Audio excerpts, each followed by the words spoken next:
தமிழகத்தில் 600 ஆண்டுகள் பழமையான அரியலூர் மாவட்டம் உடையார்பாளையம் அரண்மனையின் சிறப்புகளை பற்றி பார்க்கலாம். பல்லவர்களின் வழித்தோன்றல்களான பிரம்ம வன்னியகுல சத்திரியர்கள் காலாக்கல் தோழ உடையார் என்ற பட்டப்பெயருடன் அரியலூர் மாவட்டம் உடையார்பாளையம் பகுதியில் ஆட்சி செய்து வந்தனர். அதன் அடையாளமாக 30 ஏக்கர் பரப்பில் அரண்மனையும் பீரங்கி, துப்பாக்கி உள்ளிட்ட பொருட்களும் அங்கு உள்ளன. வட தமிழகத்தின் மிகப்பெரிய பாளையம் உடையார்பாளையம். நாயக்க மன்னர்கள் பற்றிய வரலாறுகளில் உடையார்பாளையம் பற்றிய பல குறிப்புகள் காணப்படுகின்றன. காஞ்சியை பூர்வீகமாக கொண்ட இவர்களை பிரம்ம சத்திரியர்கள் என்று கிபி 18ஆம் நூற்றாண்டின் விளந்தை கல்வெட்டு கூறுகிறது.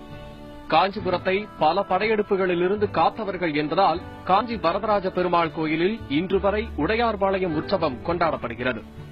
கிபி 1500களின் தொடக்கத்தில் இந்த அரண்மனை கட்டப்பட்டது. அழகிய கலைநயமிக்க கட்டிடக் கலையுடன் கூடிய இந்த அரண்மனை 30 ஏக்கர் பரப்பளவில் பறந்து விரிந்து காணப்படுகிறது.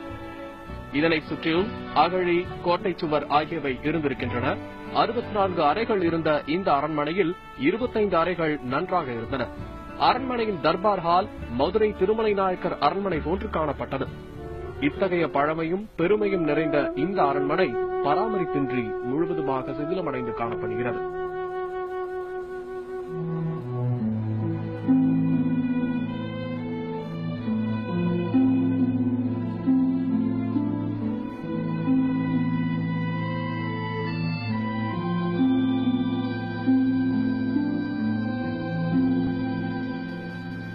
அரிய பல வரலாற்று சுவடுகளை தாங்கி அழிவின் விளிம்பில் நிற்கும் இதுபோன்ற அரண்மனைகளை பராமரித்து பாதுகாக்க அரசு நடவடிக்கை எடுக்க வேண்டும் என்பதே உள்ளூர் மக்களின் வேண்டுகோளாக உள்ளது. தந்தி டிவி செய்திகளுக்காக ஜெயங்கொண்டம் செய்தியாளர் செல்வமணி.